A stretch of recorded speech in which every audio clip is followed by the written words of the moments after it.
आज दिनांक 5/5/2024 या दिवशी श्रामणेर धम्मरक्षित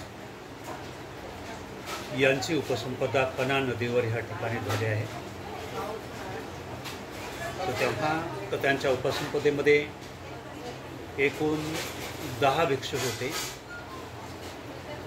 तर त्या 10 भिक्षूंपैकी भदंत धर्मज्योती महाथेरो, भदंत ज्ञानदीप महास्थवीर, भदंत दीपंकर महास्थवीर, त्यानंतर भदंत जीवक महास्थवीर, त्यानंतर धम्मधर महास्थवीर होते। तर त्यानंतर प्रज्ञाज्योती थेरो आहे का नाही,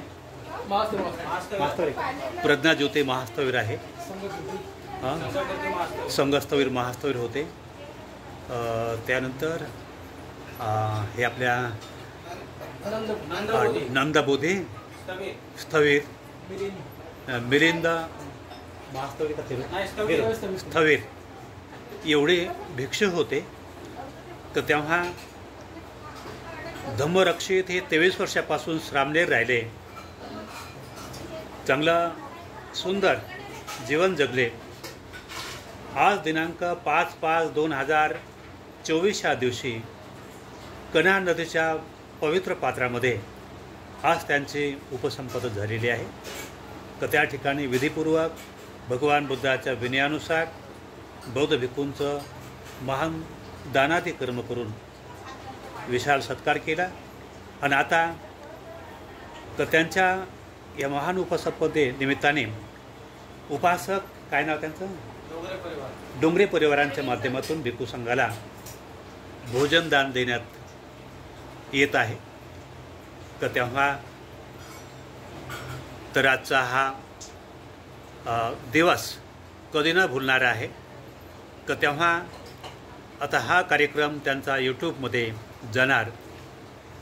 तर तेव्हा ह्या यूट्यूबमध्ये जाणार असून तर भदंत आपला धम्मरक्षित श्रामणेर 23 वर्षापासून सुंदर जीवन जगले, ते PhD पण झालेले आहे आणि अनेक लोकांना त्यानं जीवनदान दिलं, अनेक लोकांना उत्तम औषधाची प्रेरणा दिली, अनेक लोकांना वाचवायचं त्यांना मुलाचं प्रेरणा दिली, मार्गदर्शन दिलं।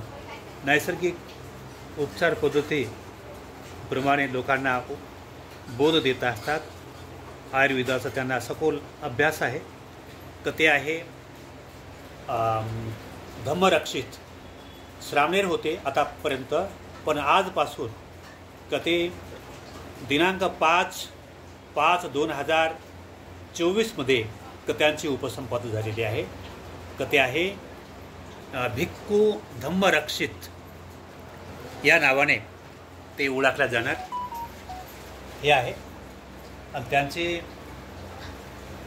दीक्षा विधी करणारे आपले काय कमवाचा नाग दीपंकर, तर त्यानंतर याला काय म्हणतात उपाध्याय हे आहे ज्ञानदीप महास्थवीर, ते हे बुद्धगायला बी राहतात आणि ज्योती नगर या ठिकाणी पण राहतात।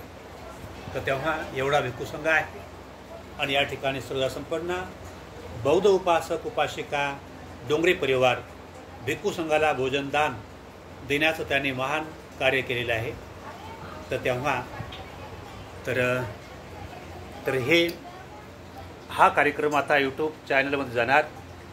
तर तेव्हा ह्या यूट्यूब चॅनलला जास्तीत जास्त लाईक करा, सबस्क्राईब करा आणि कमेंट करा।